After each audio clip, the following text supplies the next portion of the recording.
Hi guys, Peter here, and thanks for joining me for another video today.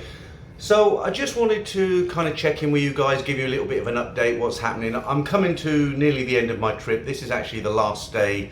It's a Sunday, I'm leaving on Wednesday, but this is really the last day that I've got total freedom to do what I want to do, because tomorrow I'm going to have to take a motorbike taxi to the hospital to book my PCR test. I don't want to take any chances. That's Monday, and then Tuesday I'll actually go and take the PCR test. Wednesday they'll send me the results by phone, but I'm going to go back there again because I want the paper printout. I just don't want to take any chances that for some reason I don't get into the UK or I have to quarantine, something like that. So hopefully that will all go well. It's coming up for 3 weeks now. I've had a brilliant time. I asked the question at the beginning of the trip when I was sat in that depressing hotel on the first day, would I do this all again? Now I've had the chance. I mean, I have had an excellent time here. Would I do it all again? No. I wouldn't, not for 3 weeks. It's just too much hassle. I'm glad I've done it and I've had a great time. I've met a lot of good people out here. It's not over yet. I've still got 3 days left, so I'm going to make the most of it. And I wouldn't do it again, because you've got the worry of these PCR tests. If you test positive, what are you going to do? And I was watching Ed Sweeney's stream last night, and I got the catch up this morning. He's gone out for several months, so it's worth doing it there. But for a guy like me who's was planning to come out for 2 weeks, now 3 weeks, is it worth going through all the hassle of it? I don't think it is, and I won't do it again. I won't come out here for such a short period under these conditions. I'll either wait for everything to be back to normal, or I'll come out for a much longer period, which I'm planning to do anyway. So what's today? What am I doing today? I've decided I'm a bit tired today because I had a heavy night last night. Somebody took me out again, and I've decided I'm going to take the Sky train, the BTS. I'm going to go over to Ceylon. I'll need to change trains at Siam Square, but that's the easiest way to get around. I could jump in a cab, but it's going to take too long. I'm going to actually head over to the Patpong Museum. I'm sure you've heard of it. When they opened it not too long ago, when I found out about it, I thought, well, when I get to Thailand, that's something I want to do. I want to have a look around the Patpong Museum. So I'm going to take the camera with me. Hopefully I'll be able to film something. Something's better than nothing. Whether they won't, I don't know whether they let people film inside. I've seen other people film inside, so I should be okay. And that's about it, really. I'll catch up with you soon. The only thing I'll say before I go over to that museum, I've stayed in a hotel that I've never stayed in before. It's been here for a long time. It's called the Majestic Suites, and it's in a great location. It's just around the corner from Soi 4, very, very close. So you don't have to worry about taxis at night and things. It's a little bit difficult to get a taxi to stop when you go to the airport, because obviously you've got the main Sukhumvit Road right out the side of the front door. But you can go around the corner to the Nana Hotel and organise that. But it's not a bad room. And do you know what really surprised me? Normally when you book a room through Agoda, the hotel's booking website, you'll get it cheaper than if you just walk into the hotel and ask at the front desk. If you go to the front desk and say, look, I booked it for this amount with Agoda, I want to stay longer, will you do the same price? Every hotel I've ever done that with asked, they all said, no, we can't do the same price as Agoda. You ask them why, they don't really give you an explanation, but they say, look, if you want to book, go on Agoda and book it. So I was really pleasantly surprised here, because I booked him for one night initially, and I decided I wasn't going to go on that long haul trip with Simon up north to past Khon Kaen, because it was a 10-hour journey and I was so tired from moving from hotel to hotel and drinking at night and everything. I told Simon, look, I'm not going to go, I'm going to chill out in Bangkok, and that's what I've done. But I was surprised because I booked in here for one night, then I went to the lady on the desk and I said, look, I want to stay for a full 7 nights, but you can't do the same price as Agoda, right? She said, well, we can, and if you're booking for a week, we'll even give you a better room. So yeah, 800 baht a night. I'll show you what I've got. There's kind of like a huge bathtub thingy in the bathroom, which I didn't have in my other room. I'll show you that now. So what I'll do, I'll end this part of the video for now by just giving you a quick whirl around the room, let you see what's here, and then it's off to the Sky train, Nana station, and then onward to Patpong, to the museum, and hopefully I'll catch up with you a little bit later then. Okay, so standard bathroom. It's a little bit dark, but that's not really a problem. So look at the size of that. Look, you can have some fun in there, couldn't you? Anyway, I haven't used that. All my bits and pieces. It's fairly standard, but for 800 baht, what's that? It's got to be about 18 pounds. Nice. It's a nice room, airy room, nice big room. It's not claustrophobic. My bits and pieces laying around there. Just been back from the laundry. 130 baht for that. Yeah, nice big bed. It's very quiet. They've got this kind of electronic system for turning on all the lights at once and off, and the do not disturb. There's no cards. That's quite nifty. And usual setup here. You've got a safe which is bolted there, so you put your passport and any money in there. And yeah, plenty of closet space. Not much of a view. You've got yourself a little mini bar there. As always, mine is fully stocked with Chang beer and a bottle of whiskey over there. They give you coffee and tea. It's only powdered, but you know, first thing in the morning it's better than nothing. But what's amazing is right there, that is the roof of Nana Plaza. So those tin roofs there, they're the roofs of all the go-go bars on that side of the plaza. So if you're after a view, I wouldn't suggest this hotel, but if you're after a good location, a cheap price and a comfortable stay, you could do worse. That's the Majestic Suites. Okay guys, let's go off to Patpong. Tell you what guys, it's still pretty cool. It's 1 o'clock in the afternoon now and I'm not sweating or really hot like you do when you walk down here. It's quite pleasant.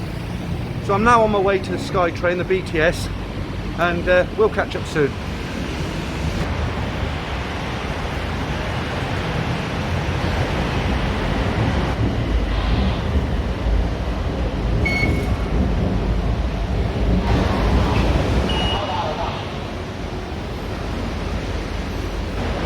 Good. I'm in Nana Station, got to go up a level. I hate all these stairs, you know, but luckily this one's got an escalator here. I'll have to change trains. I'm going to go to Siam Square and then change trains to a station called Saladeng, or Saladang, probably pronounced that wrong, but that's where Patpong is.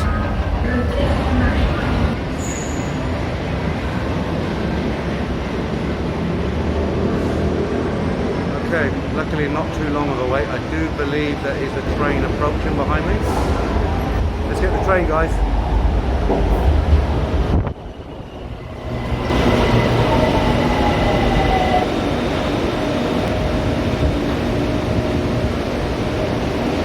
Siam Square, have to change trains now. That was good timing. Here comes the train.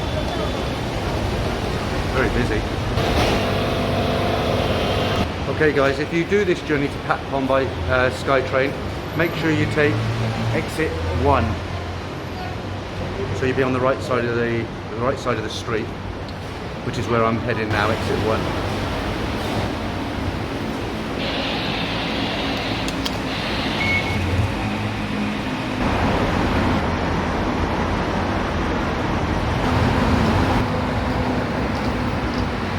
Okay, so I've arrived at Patpong.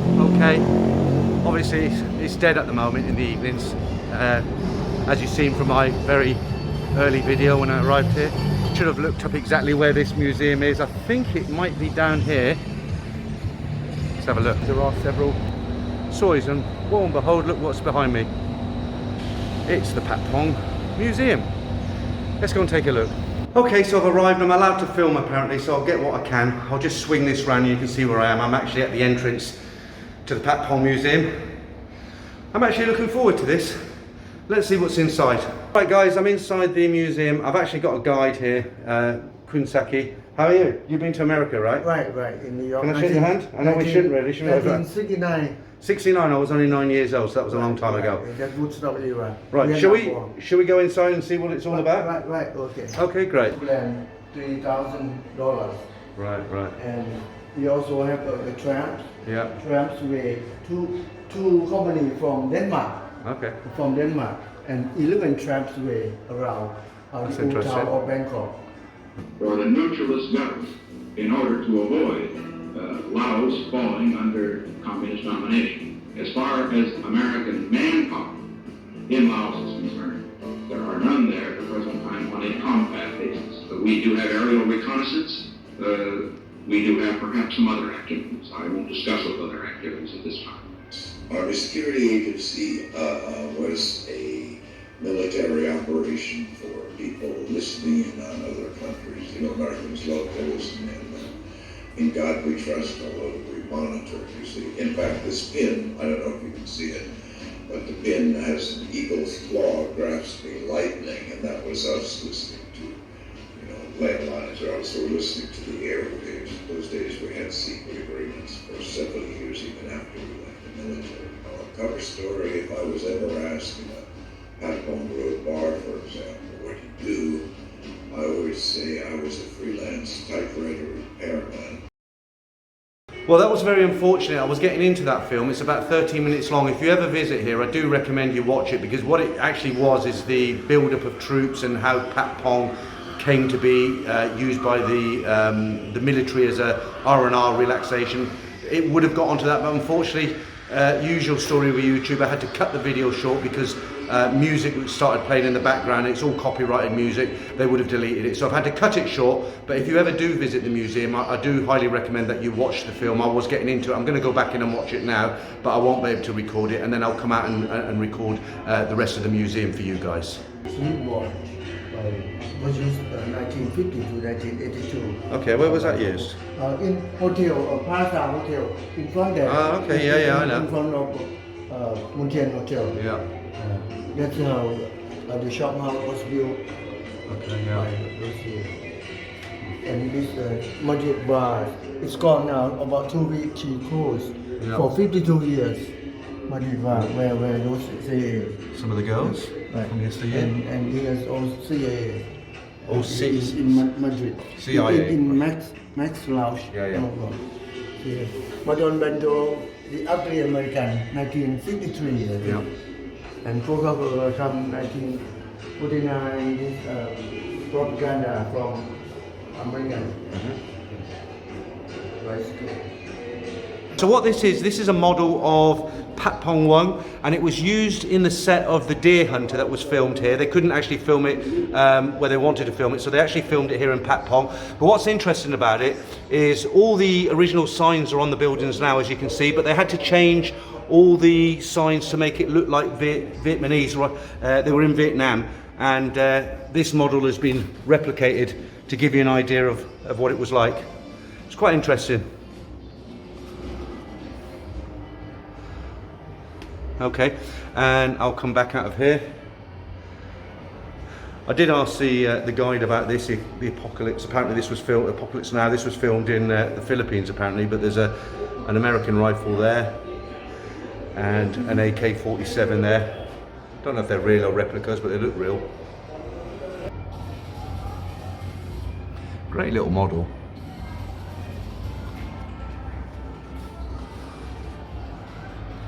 So to anybody who's been to Patpong before, you'll probably recognise a lot of this.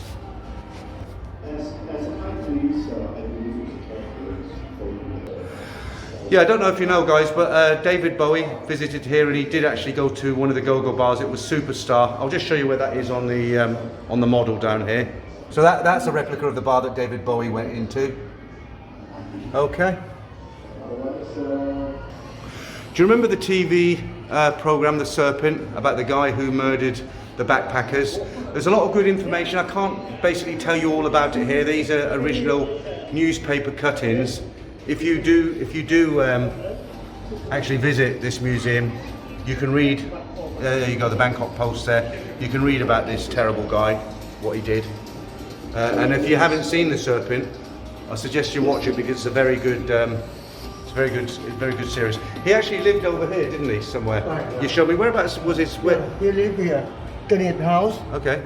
In Saladang Road. Yeah. And walk to Silong. this BTS now. Yeah. Silong and to Patpong to Mississippi Queen Agogo. Okay. Mississippi Queen Agogo. Yeah, and that's the evil guy there with his partner. Okay. Right.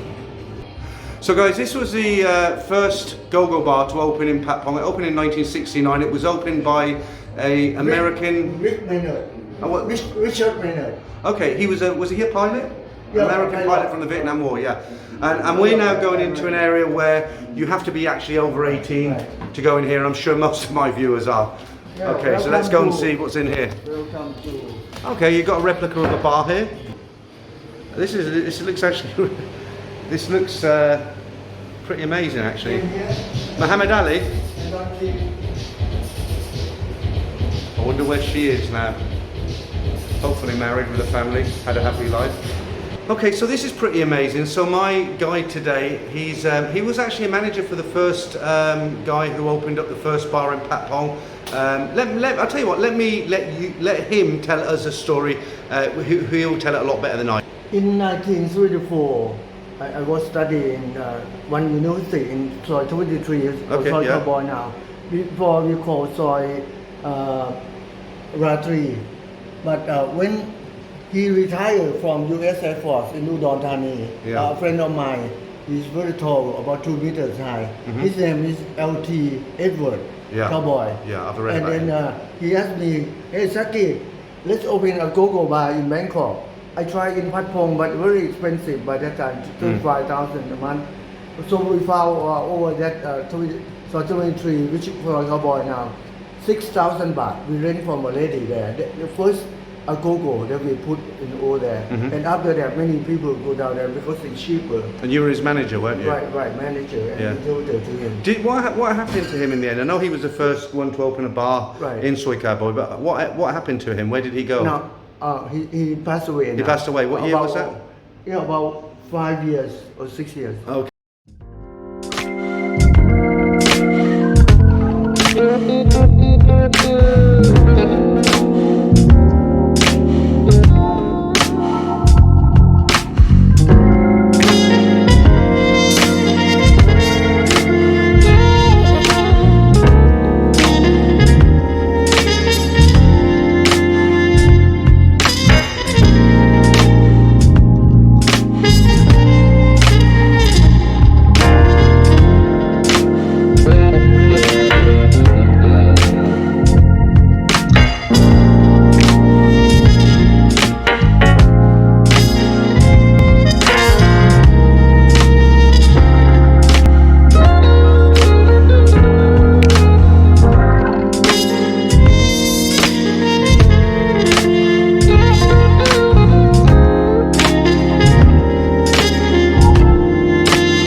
Okay, so that's basically it. That's the Patpong Museum. Now, there is a lot more to see as far as going into detail. I can't, I couldn't stop at every single poster and read it to you, but if you come here yourself, you can go around, you can read every article. It's very, very interesting. I've just done like a quick tour with Sati here. Thanks very much for that. I'll just pan round. This is the entrance. There is a little coffee shop here.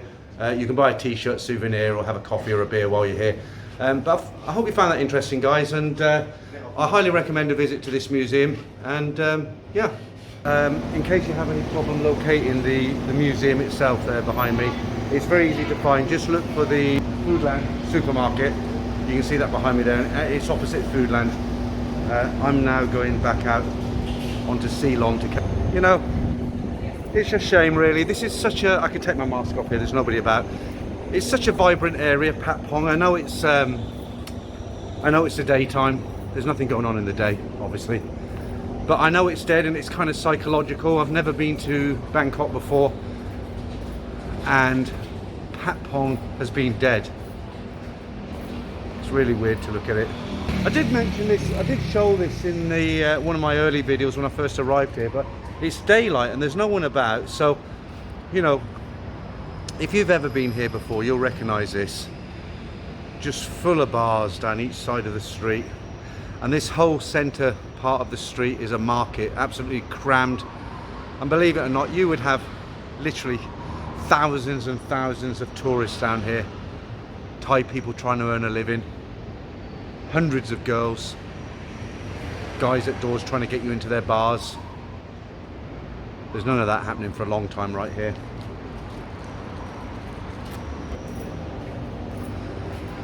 Greatest city in the world, Bangkok. Don't care what anybody else says. It is for me anyway. I've been to Las Vegas a couple of times. That was good, but it wasn't as good as Bangkok.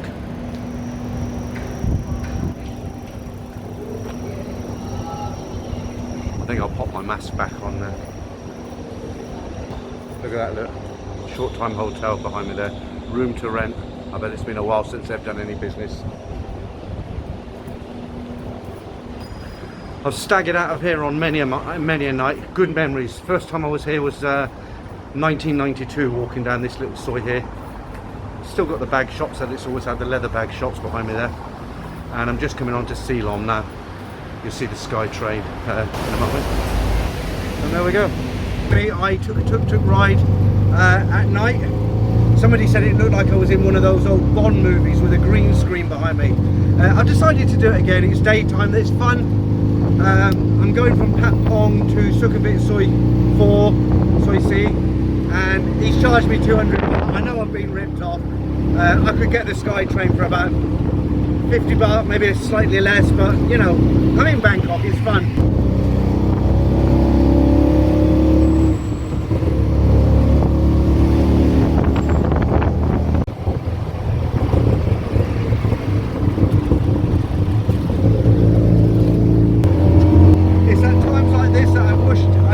Invested in a gimbal. I'll get one for next time. A gimbal, if you don't know, it holds the camera. You can get the GoPro as well. It takes all the it doesn't shake so much. I'm just holding a selfie stick.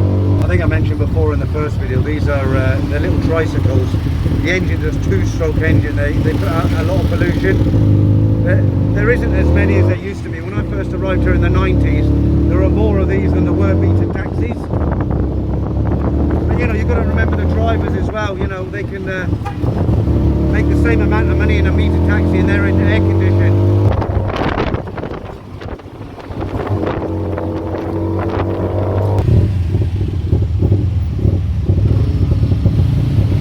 You know, I've never felt sorry for tuk-tuk drivers before. I've always thought they were robbing everybody, but I actually felt sorry for this guy today. When I came out of Patpong, he was sitting on his own. There were no other taxis or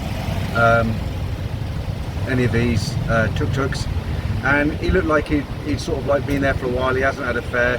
He's suffering as much as everybody else is, and you know, I'm giving him 200 baht. That's what he's charging me. Like I said, he's probably ripping me off a little bit, but I'm happy to give it to him today. They provide a great service at the end of the day.